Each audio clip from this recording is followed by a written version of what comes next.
ఢిల్లీ పేలుడు ఘటనను కేంద్ర కేబినెట్ ఉగ్రవాద చర్యగా తేల్చింది. దేశ భద్రతపై మోదీ నేతృత్వంలో సమావేశమైన మంత్రివర్గం పేలుడు ఘటనను మతిలేని ఉగ్రవాద చర్యగా అభివర్ణించింది. మృతి చెందిన వారికి కేబినెట్ సంతాపం తెలిపింది. గాయపడిన వారిని ఆసుపత్రికి తీసుకెళ్లి ప్రధాని మోదీ పరామర్శించారు. బాధితులకు అండగా ఉంటామని భరోసానిచ్చారు. ముష్కరులకు శిక్ష తప్పదని గట్టి వార్నింగ్ ఇచ్చారు. దేశ రాజధాని ఢిల్లీలో ఎర్రకోట వద్ద జరిగిన పేలుడు ముమ్మాటికి ఉగ్రవాద దాడేనని కేంద్ర కేబినెట్ తేల్చి చెప్పింది. ఈ పేలుడుపై విచారణ వేగవంతం చేయాలని దర్యాప్తు సంస్థల్ని ఆదేశించింది. దుశ్చర్యకు కారకులైన దుండగుల్ని, వారి భాగస్వాములను, వారి వెనుకున్న అసలైన కుట్రదారులను సాధ్యమైనంత త్వరగా చట్టం ముందుకు తీసుకురావాలని నిర్దేశించింది. ఉగ్రవాదాన్ని సహించే ప్రసక్తి లేదని మంత్రివర్గం తమ తీర్మానంలో స్పష్టం చేసింది.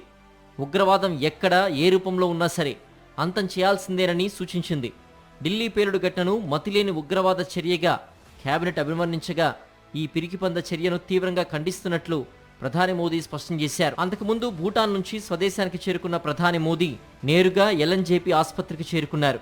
ఢిల్లీ పేలుడు ఘటనల్లో తీవ్రంగా గాయపడి చికిత్స పొందుతున్న క్షతగాత్రులను పరామర్శించారు. వారి ఆరోగ్య పరిస్థితి గురించి వైద్యుల్ని అడిగి తెలుసుకున్నారు. బాధితులంతా త్వరగా కోలుకోవాలని దేవుణ్ణి ప్రార్థిస్తున్నట్లుగా చెప్పారు మోదీ. ఎవరూ అధైర్యపడొద్దని, అండగా ఉంటామని హామీ ఇచ్చారు. దేశ రాజధానిలో ఎర్రకోట వద్ద పేలుడుకు పాల్పడి సామాన్య ప్రజల ప్రాణాల్ని బలి తీసుకున్న ముష్కరులను ఖచ్చితంగా శిక్షించి తీరుతామని పునరుద్ఘాటించారు.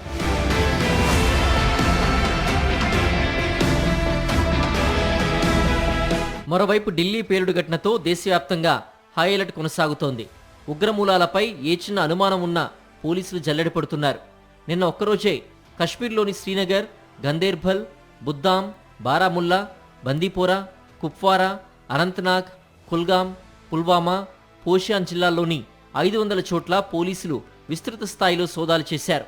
జమాతే ఇస్లామీ ఉగ్ర సంస్థ మళ్లీ క్రియాశీలకంగా మారిందన్న సమాచారంతో పోలీసులు ఆకస్మిక తనిఖీలు చేశారు. థానే, పూణేలో మహారాష్ట్ర ఏటీసీ బృందం సోదాలు చేసింది.